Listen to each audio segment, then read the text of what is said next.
Hey everyone, मेरा नाम अभिषेक है और एक वीडियो चेकआउट कर रहा था मैं संदीप माहेश्वरी जी के चैनल पे। विकास दिव्य कीर्ति एक आईएएस का कोचिंग सेंटर चलाते हैं जिसमें वो टीचर है।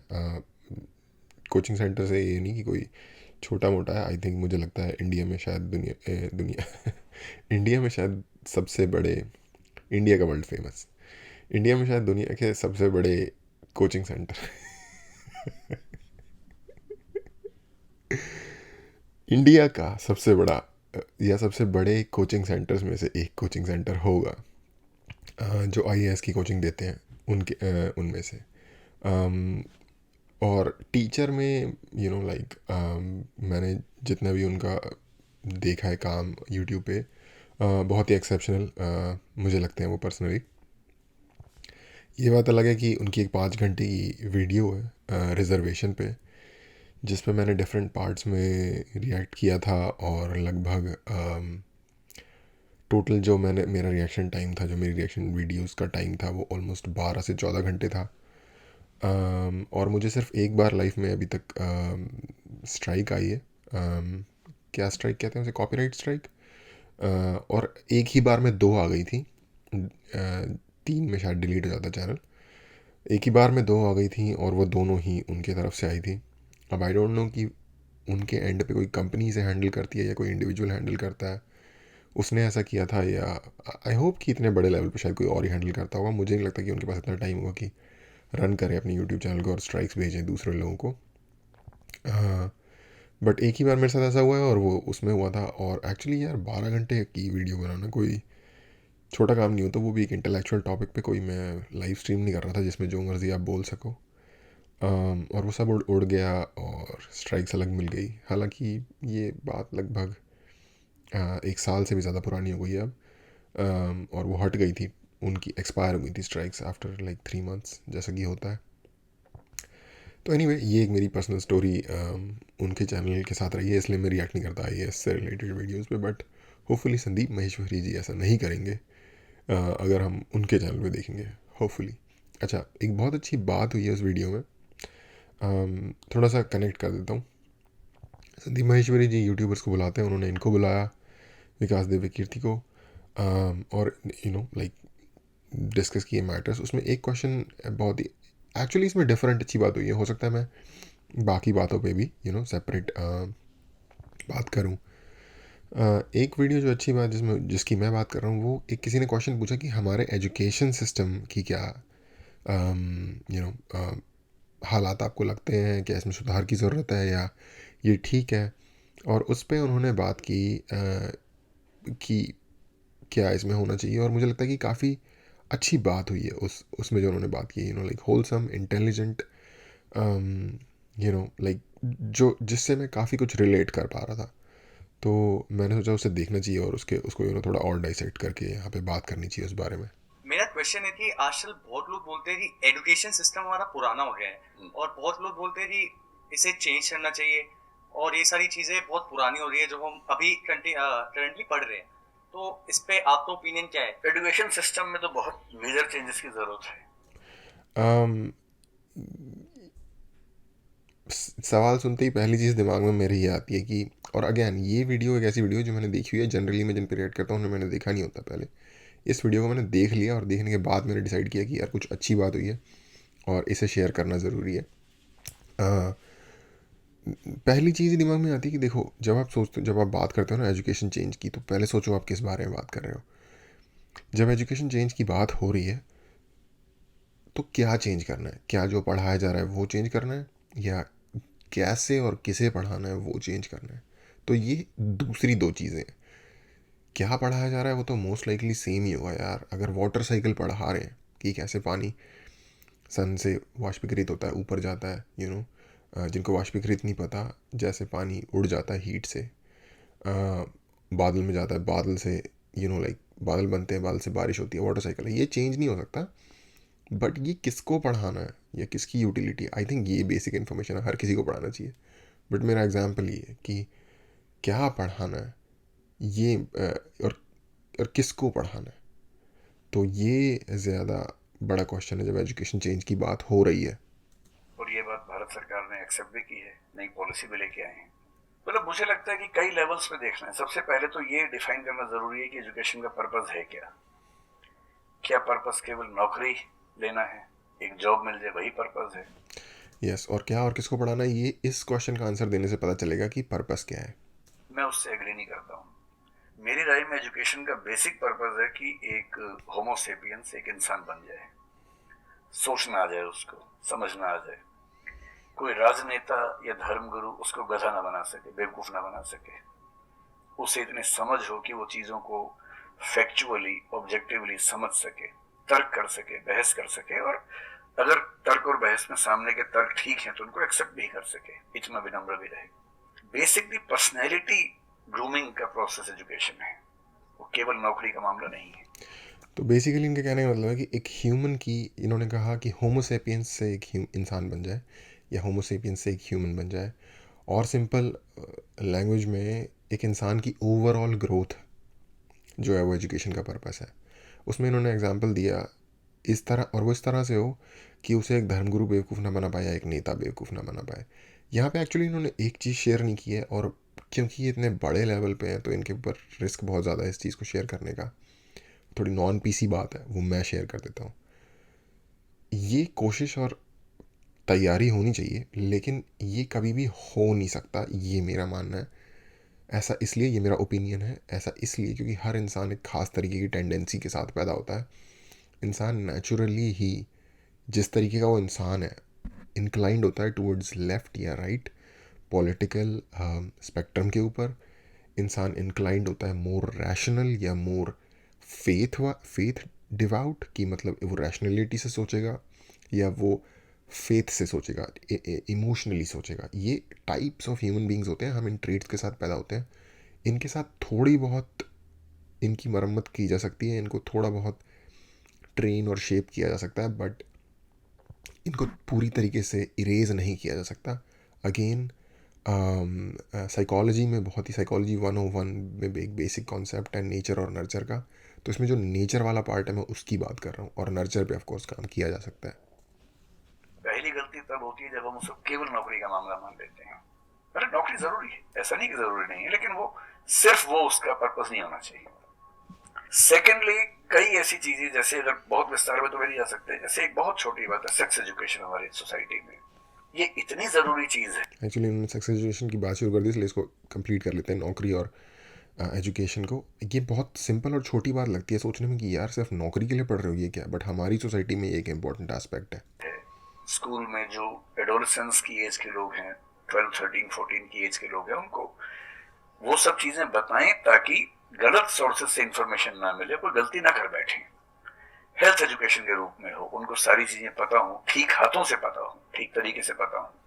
फिर मेरा ख्याल है कि जैसे आईआईटीज में अब तो होने लगा है, पहले क्या था कि हम टेक्नोलॉजी सेंट्रिक एजुकेशन पर ज्यादा फोकस करते थे कि आपने मशीन को समझ लिया, तकनीक को समझ लिया, हो गया। इंसान को नहीं समझा। टेक्नोलॉजी पढ़ने वाले लोग समाज और इंसान से एकदम कटे हुए थे। अब तो ह्यूमैनिटीज के कुछ सब्जेक्ट्स पढ़ाने की परंपरा शुरू हो गई है। एक होलिस्टिक एजुकेशन हो। ह्यूमैनिटीज वाला बच्चा केवल हिस्ट्री, पॉलिटिकल साइंस, सोशियोलॉजी पढ़ता है, उसको कोडिंग का सी भी नहीं आता, टेक्नोलॉजी बिल्कुल नहीं आती उसको एमएस एक्सेल भी नहीं पता क्या होता है। टेक्नोलॉजी वाला सिर्फ टेक्नोलॉजी पढ़ता है, वो ह्यूमन ब्रेन को नहीं पढ़ना चाह रहा, सोसाइटी को नहीं पढ़ना चाह रहा। क्यों नहीं एक ऐसी शिक्षा हो जिसमें एक इंटीग्रेटेड अप्रोच हो, होलिस्टिक अप्रोच हो, कि हम खुद तय कर सके कि किस किस एरिया में हमें ज्यादा जाना है, और एक बेसिक अंडरस्टैंडिंग हर चीज की हो। तो बेसिक 3 फार्मूले माने जाते हैं। एक यूनिवर्सलाइजेशन ऑफ प्राइमरी एजुकेशन है कि 10वीं क्लास तक की शिक्षा। ओके, इन्होंने 2 बातें की। पहली बात ये कि कैसे सेक्स एजुकेशन एक बहुत ही छोटी चीज़ है, बट उनको भी कैसे डिफरेंट तरीके की बातें की जाती है उस बारे में। ये दिखाता है कि हमारी जो एज ए समाज, हमारा जो माइंड सेट है वो कितना एक गुफा के अंदर है, एक छेद के अंदर छुपा हुआ है, जिसको बाहर, कुएं के अंदर है, जिसको बाहर की दुनिया से रियलाइज़ नहीं हो रहा। भाई वो हेल्थ का बहुत इंपॉर्टेंट एस्पेक्ट है, ह्यूमन हेल्थ का। बहुत बड़ी बड़ी बीमारियां दुनिया में फैल गई इस चीज़ का ठीक से हैंडल ना करने की वजह से, इस अवेयरनेस को ना फैलाने की वजह से। तो वो ज़रूरी है, उसमें हमें रूढ़िवादिता से बाहर निकलना पड़ेगा। देखो, जब डॉक्टर के पास जाते हो ना तो कई बार छोटे होते में आता था कि डॉक्टर के पास जाते हैं, डॉक्टर पूछ रहा है बावल मूवमेंट्स के बारे में, डॉक्टर पूछ रहा है कुछ इन चीज़ों के बारे में, और हंसी आती थी कि लाइक फार्टिंग के बारे में।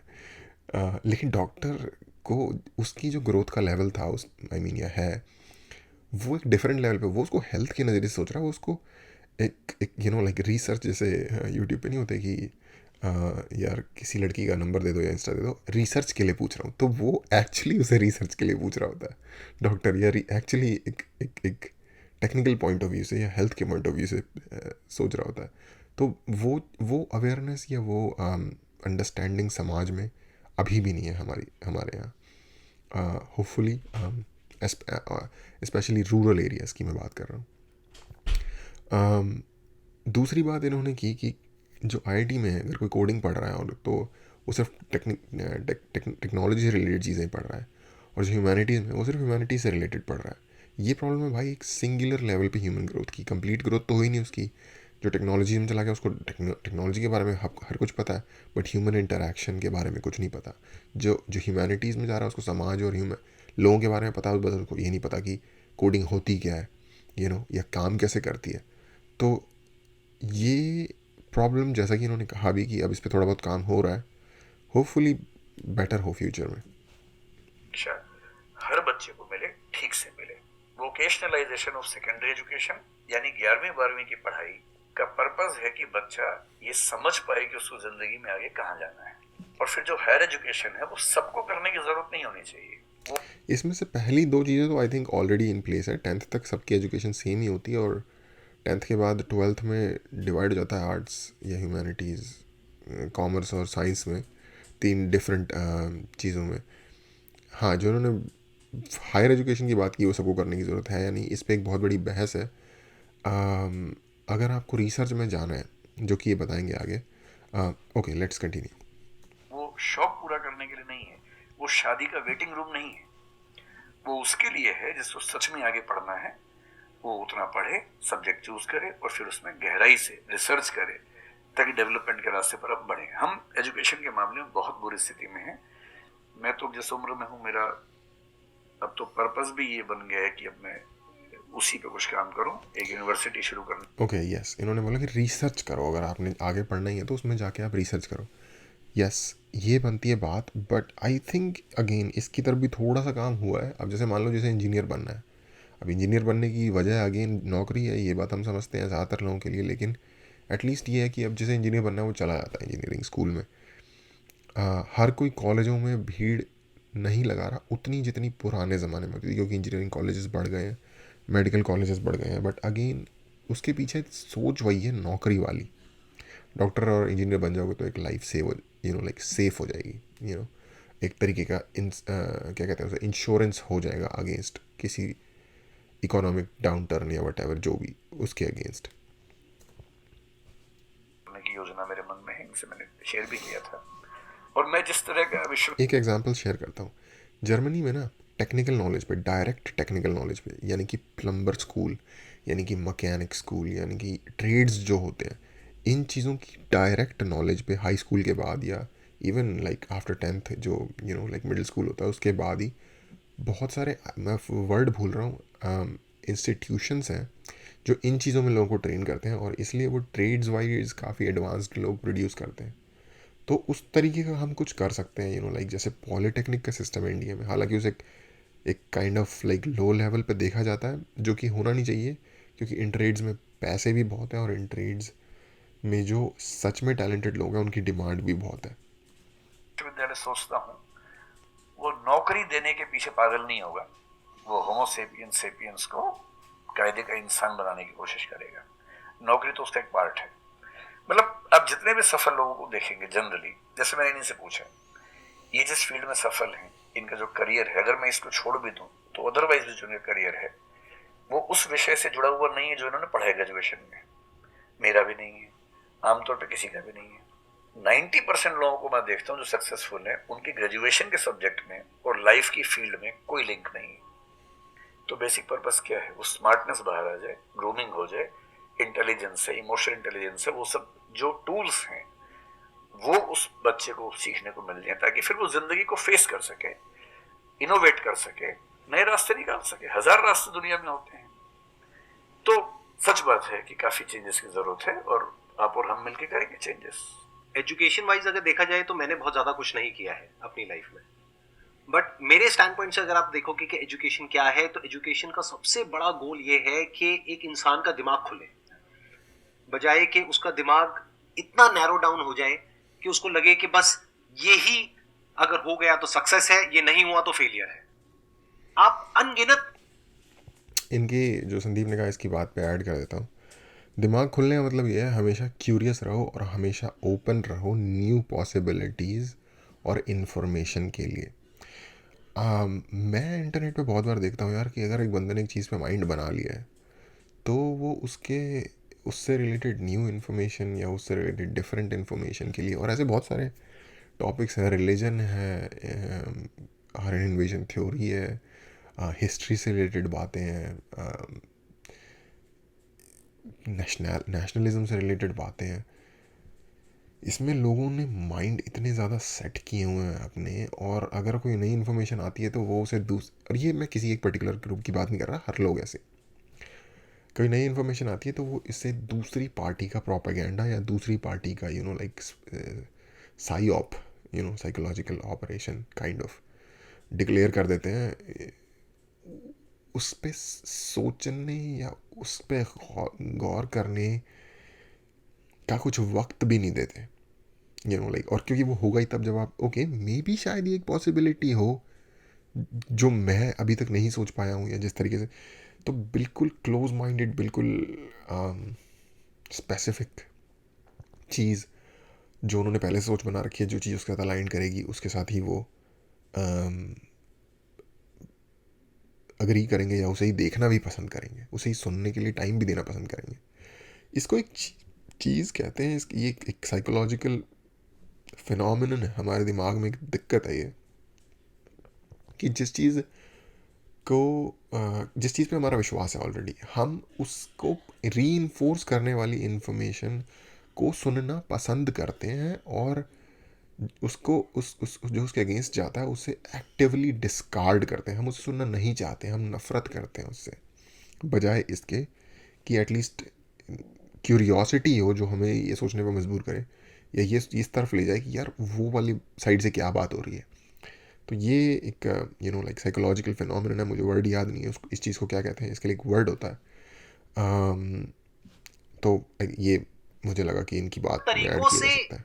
अपने गोल को, अपने पर्पस को या जो भी आप करना चाहते हो उसको अचीव कर सकते हो। एजुकेशन का सबसे बड़ा गोल ये होना चाहिए, और वही मेरी कोशिश है अपने इन सेशंस के थ्रू करने की, कि एक इंसान का दिमाग खुल जाए, उसके दिमाग में एक पॉसिबिलिटी माइंडसेट आ जाए, ना कि एक लिमिटेड माइंडसेट हो कि बस ये हो गया तो बहुत है। अब प्रॉब्लम क्या है, ये जो लिमिटेड माइंडसेट है ये बहुत लोगों का है, करोड़ों लोगों का है, तो वहां पे कंपटीशन भी बहुत है। पॉसिबिलिटी माइंडसेट जबकि देखा जाए तो ज्यादा इंटरेस्टिंग है, लेकिन बहुत कम लोगों का है और वहां पे कंपटीशन कम है। और पॉसिबिलिटी माइंडसेट क्या होता है कि कोई भी काम अगर मैं कर रहा हूं, अगर वो नहीं हुआ तो इसका मतलब ये नहीं है कि मैं फेल हो गया, इसका मतलब ये है कि मैं क्रैक नहीं कर पाया। There has to be a way. ये एजुकेशन का आप अगर कर दे तो रियल एजुकेशन हो गई हमारी। मतलब एक इंसान को, हाँ सॉरी, थॉमस एडिसन बल्ब के आविष्कार में लगा हुआ था, हाँ जी, 1000 बार फेल हुआ। ये स्टोरी मुझे पता थी बट ये अच्छे तरीके से बताएंगे। तो किसी ने उससे पूछा कि तुम बार बार करते होता तो है ही, तुमसे क्यों कर रहे हो? उसने पता है क्या कहा, हर फेलियर के बाद मैं ये जानता हूं कि बल्ब इस तरीके से भी नहीं बन सकता, और अब मैं 1000 तरीके जानता हूं कि इन तरीकों से नहीं बनेगा, और उसके बाद वो तरीका ईजाद हुआ जिससे बना। एजुकेशन से एक इंसान का दिमाग इतना खुल जाए कि सबसे पहली चीज तो उसको ये समझ आए कि मैं कुछ भी नहीं जानता हूं। हाँ, एकदम ठीक बात है। एजुकेशन मस्ट बी सच कि वो लाइफ लॉन्ग आपका एक क्वेश्चनिंग माइंड बना ही रहे, कि आप कहीं भी हो, कुछ भी कर रहे हो, आपके दिमाग में क्वेश्चंस चले, questions related to the problems. जो भी आप काम कर रहे हो वो क्या है, अल्टीमेटली प्रॉब्लम सॉल्विंग है, तभी उस काम में वैल्यू है। अगर किसी की कोई प्रॉब्लम ही नहीं सॉल्व कर रहे हो तो उसमें वैल्यू कहाँ ऐड हो रही है, और वैल्यू नहीं ऐड होगी तो आपको पैसा कैसे मिलेगा, फिर चाहे जॉब हो चाहे बिजनेस हो। सो इस एग्जाम्पल में एक प्रॉब्लम है संदीप जी। दो तरीके के काम होते हैं, एक वैल्यू ऐड करने वाले या फिर प्रॉब्लम सॉल्विंग। वैल्यू ऐड करना भी सही वर्ड नहीं है, दो तरीके के काम होते हैं, एक प्रॉब्लम सॉल्व करने वाले और एक कंटिन्यूस प्रोडक्शन वाले भी काम होते हैं। फॉर एग्जांपल कुछ काम ऐसे होते हैं जिसमें आप एक प्रोडक्शन चेन पे होते हो और आपको एक पर्टिकुलर एक्शन रिपीट करते जाना होता है। उसमें कोई एक्स्ट्रा प्रॉब्लम नहीं सॉल्व हो रही होती, सिर्फ मोर लेबर ऐड हो रही होती है। फॉर एग्जांपल मान लो आप एक प्रोडक्शन लाइन में हो जहाँ पे आपको एक इक्विपमेंट को उठाना है, बॉक्स में डालना है, बॉक्स पैक करना है और आगे फॉरवर्ड कर देना है। उसमें कोई प्रॉब्लम एक्स्ट्रा सॉल्व नहीं हो रही, क्योंकि आप आई गेस आप उस तरीके को बेटर कर सकते हो, अपनी स्पीड बढ़ा सकते हो, अपनी एफिशिएंसी बढ़ा सकते हो, लेकिन कोई स्पेशल प्रॉब्लम नहीं सॉल्व हो रही, क्योंकि जो मेथड है वो ऑलरेडी प्रेस्क्राइब्ड है। मैं जस्ट जो देख रहे होंगे उन लोगों के लिए बता देना चाहता हूँ कि यस, कुछ थोड़ी सी इन्फॉर्मेशन यहाँ पे अपडेटेड चाहिए। आइडिया इज कि आपका दिमाग ये चलना चाहिए, अच्छा ये प्रॉब्लम है ना, पहले तो मुझे नहीं पता है कि इसको सॉल्व कैसे करना है, क्योंकि अगर आपको पहले से ही पता है तो आपको वही पता है जिस तरह से वो प्रॉब्लम सॉल्व होती आई है। That may not be relevant in today's context, but still आप उसको उसी तरह से सॉल्व करोगे जिस तरह से सब कर रहे हैं। वहां पर कंपटीशन है, फिर आप कहोगे कि कुछ हो नहीं रहा है। सो द आइडिया इज कि पहले तो ये प्रॉब्लम है जो मुझे अच्छे से समझ आई, मैंने इस पे फोकस किया, अब इसको सॉल्व करने के इन्फिनिट तरीके हैं, एक रास्ता नहीं है, बहुत सारे रास्ते। ये भी थोड़ी सी प्रॉब्लमेटिक बात है। हर चीज़ को करने के अगेन इन्फिनिट तरीके होते हैं, बट उसमें से कुछ एक या दो या तीन ही तरीके ऐसे होते हैं जो फीजिबल होते हैं, और उन तीन में से भी एक या दो ही ऐसे होते हैं जो ऑप्टिमल होते हैं।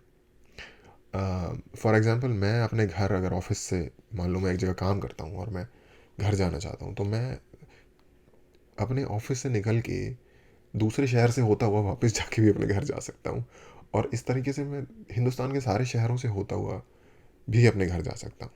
लेकिन एक रास्ता होगा जो सीधा जाता होगा, या एक रास्ता होगा जो सिर्फ एक शहर के दूसरी तरफ से जाता होगा, लेकिन जो सबसे सीधा रास्ता जाता होगा वही रास्ता मोस्ट ऑप्टिमल होगा, और हम सब वही करते हैं। तो काम को करने के तरीके कुछ सिंपल एक्शंस होते हैं जिनको, ये जो बात बोल रहे हैं ना, इवन कॉम्प्लेक्स चीज़ों पे भी ये चीज़ अप्लाई होती है, और सिंपल चीज़ों पे तो ये अप्लाई होती है कि सिंपल चीज़ों को करने का तरीका, कीप इट सिंपल। ये एक बहुत ही काइंड ऑफ सत्य है, जो एस्टैब्लिश्ड सत्य है। Anyway, move on. मुझे पता नहीं है, this is the goal of education, कि मुझे नहीं पता है लेकिन पता किया जा सकता है। This is another goal of education. उसमें से कुछ तरीके काम करते हैं, कुछ नहीं करते हैं, ये भी हमको क्लियरली पता होना चाहिए। मतलब your personality must be dynamic, it must not be static. I think इन्होंने वो भी कहा कि कुछ तरीके हैं, कुछ हम करते हैं और कुछ हम नहीं करते। यस, काइंड ऑफ इन्होंने एड्रेस कर दी। यही वाली बात मैं कहने की कोशिश कर रहा था। मैंने देखा है बहुत लोगों को जो मुझे मिलते हैं, कुछ लोग हैं उसमें से जो, जैसे मैं सर से मिला अभी ऑफ कैमरा, हम लोग बैठे हुए थे, डिस्कशन कर रहे थे, तो it was a great experience sir, आपके साथ में बैठ करके जिस तरह से, जिस ठहराव से सर बात कर रहे थे, जिस तरह से चीजों को सुन रहे थे, समझ रहे थे, और मैं क्वेश्चंस पूछ रहा था, ये मेरे से क्वेश्चंस पूछ रहे थे, तो there was a conversation which was going on. On the other hand there are some people जिनसे मैं कभी कहीं मिला तो उनकी अप्रोच क्या है कि मुझे सब पता है, वो गड़बड़ हो जाती है। शिक्षा की दुनिया में बहुत प्रसिद्ध कहावत है, भारतीय अगर परंपरा में देखें तो विद्या ददाति विनयम में एक बहुत प्रसिद्ध कथन है। अगर कोई पढ़ा लिखा आदमी अपने ज्ञान की वजह से अहंकार करे तो मान लीजिए कि वो पढ़ा लिखा नहीं है, पढ़ाई उसके दिमाग पर हावी हो गई है, अभी उसको अंदाजा नहीं है कि कुल संसार के ज्ञान में उसकी हिस्सेदारी डेसिमल में भी नहीं है। और जिसको ये पता है कि मेरा ज्ञान बहुत कम है, वो विनम्र ही रहेगा। और इसलिए जो बड़े प्रोफेसर हैं, अगर आप कभी सुनेंगे, मैं जानता हूँ, मैं यूनिवर्सिटी में जब पढ़ता था, सबसे बड़े प्रोफेसर क्या बोलते थे कि मैं इस विषय का विद्यार्थी हूँ, कभी नहीं बोलते थे कि मैं प्रोफेसर हूँ। इतना साहस किसी में कैसे कि मैं प्रोफेसर हूँ? अभी आप जिंदगी भर स्टूडेंट बने रहेंगे तो ही काफी है, उससे बड़ी बात तो सोचने भी नहीं चाहिए। बहुत बड़ी बात है। ये कहीं इन्होंने एक खास इंसान पे तो निशाना नहीं ले लिया कहीं? हाँ, पे तो निशाना नहीं ले लिया कहीं?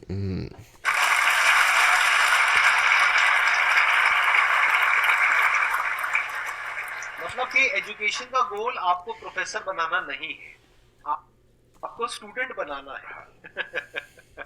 अगर सर की बात कोई आगे एक्सटेंड किया, ये हंसी में लाइफ लॉन्ग स्टूडेंट, कि आप सीखते चले जा रहे हो सबसे, यार जिससे संदीप माहेश्वरी जितने ही स्पिरिचुअल टाइप का लाइक स्पीकर है या व्हाटएवर कंटेंट क्रिएटर है, बट इनके अंदर एक लाइक शिकारी भी छुपा हुआ है। मिल रहे हो, लोगों से सीख रहे हो, सिचुएशन से सीख रहे हो, अपनी लाइफ के अच्छे एक्सपीरियंसेस से सीख रहे हो, बुरे से सीख रहे हो। जैसे मैंने देखा है जब भी यहाँ पे कोई क्वेश्चंस पूछते हैं ना, सबके क्वेश्चंस एक ही होते हैं, सर सक्सेसफुल कैसे हो। कभी मैंने आज तक ये क्वेश्चन नहीं सुना किसी का भी जो इससे बड़ा क्वेश्चन है, जो आप रिलेट कर जाएंगे कि सर सक्सेस हमारा दिमाग खराब किस तरीके से करती है, या सक्सेस का क्या माइनस पॉइंट है। सक्सेसफुल होने से बड़ा है मीनिंगफुल होना, सार्थक होना। सफल होना छोटी बात है, सार्थक होना ज्यादा। ये बात यार मैं भी तो यही कहता हूँ। ऐसा मैं नहीं कहना चाहता, लेकिन मैं ये चीज़ मैंने काफ़ी बार अपनी काफ़ी वीडियोस में बात की हुई है कि किसी भी काम के आपके लिए इम्पोर्टेंट होने की सबसे सबसे ज़रूरी चीज़ ये है कि वो मीनिंगफुल हो आपके लिए। खुश होना, लोग कहते हैं लाइफ में खुश होना, और आई थिंक जॉर्डन पीटरसन इस आइडिया को काफ़ी अच्छे से एक्सप्लोर करते हैं कि लोग सोचते हैं लाइफ में हैप्पीनेस है गोल एक्चुअली हैप्पीनेस नहीं होता। लाइफ का मीनिंगफुल होना गोल है। ज्यादा बड़ी बात है। सर मेरा क्वेश्चन ओके, तो यहाँ पे ये टॉपिक आई गेस ख़त्म हो गया, तो यहीं पे रुकते हैं। इस चीज़ को समझाना ना मेरे लिए थोड़ा मुश्किल है। मुझे इसे लिखना होगा, क्योंकि जब मैं बोल रहा होता हूँ तो जनरली मैं like right of the bat बोल रहा होता हूँ, लेकिन इस चीज़ को शायद अगर मैं लिख के ज़्यादा अच्छे से लाइक इसकी सेंस बना सकूँ कि जब एजुकेशन की बात हो रही है तो एक्चुअल में किस चीज़ की बात हो रही है। Kind of yes, overall growth या फिर ओवरऑल पोटेंशियल जो एक इंसान का है उसको मैक्सिमाइज या उसको उस जगह पे पहुंचाना जहां वो अपने ओवरऑल पोटेंशियल को मैक्सिमम तरीके से यूटिलाइज कर सके। इस तरीके से आप कहीं ना कहीं डिफाइन कर सकते हो। बट इसमें बहुत सारी चीज़ें हैं।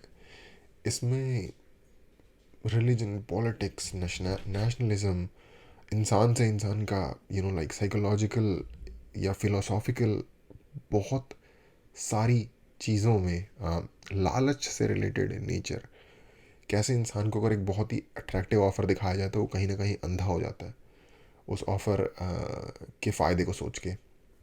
तो ये सारी जो प्रॉब्लम्स हैं, हमारे दिमाग के जो ग्लिचेस हैं, इन कैसे एक्सप्लेन की जाए ये बात कि एजुकेशन एक्चुअली क्या करना चाहती है। तो ये सब चीज़ों पे इंसान के काम करे वो एजुकेशन है कहीं ना कहीं, मुझे ऐसा लगता है।